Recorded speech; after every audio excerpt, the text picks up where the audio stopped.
વડોદરાની વાત કરવામાં આવે તો શહેરના મરીમાતાના ખાંચા વિસ્તારમાં આજે મોટી દુર્ઘટના ટળી હતી। મોબાઈલ એસેસરીઝના ધમધમાતા બજારમાં આવેલી મધ્યવર્તી સ્કૂલ પાછળની એક જૂની અને જર્જરિત બિલ્ડિંગનો આગળનો ભાગ અચાનક નીચે ધરાશાયી થઈ ગયો હતો। ઘટનાના પગલે વિસ્તારમાં ભારે દોડધામ અને ભયનો માહોલ સર્જાયો હતો।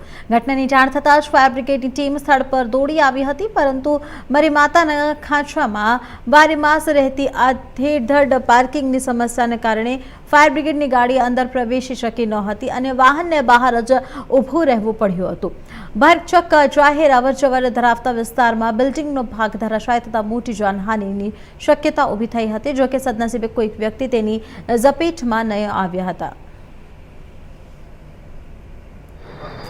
લગભગ 60 થી 70 વર્ષ જૂનું મકાન છે અને સવારે લગભગ 6 વાગ્યાની આજુબાજુ ઉપરથી બધું જર્જરિત બધું પડ્યું છે। કેવી રીતે પડ્યું? આ કાલે કંઈક બોરિંગનું કામ ચાલતું હતું, નીચે ભાડુઆતે કામ કરાવડાયું બોરિંગનું, અને એના જે ઝાટકા વાગ્યા છે એનાથી દિવાલો બધી બાલ્કનીની પડી છે। અને તમે કોર્પોરેશનમાં રજૂઆત કરી કે બિલ્ડિંગ વર્ષો જૂની જે જર્જરી થઈ ગઈ છે?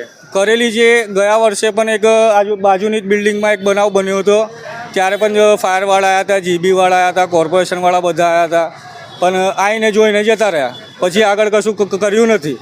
આજે દર વર્ષે વરસાદ આવે છે ને વરસાદની આગળ કે વરસાદમાં કંઈક ને કંઈક થાય છે।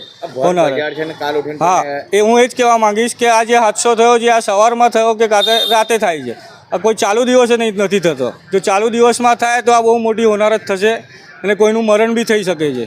શું નામ? મારું નામ અનુપ વાસુદેવ ગોડિયા।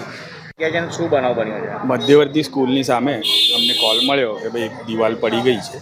અમે વિધિન સેકન્ડમાં અહીંયા પહોંચી ગયેલા અને જોયું તો દિવાલનો એક ભાગ પડી ગયેલો હતો। અમે ઉપર જે માણસો રહેતા હતા એમને નીચે ઉતારી દીધેલા છે। કોઈ જાનહાની થયેલી નથી। બજાર મેન બજાર છે, કાલ ઉઠીને અહીંયા કંઈ આગ બાગ લાગી, વાહન અંદર આવવાની હોય જગ્યા નહીં, એની તમે કોઈ આગળ જાણ કરી?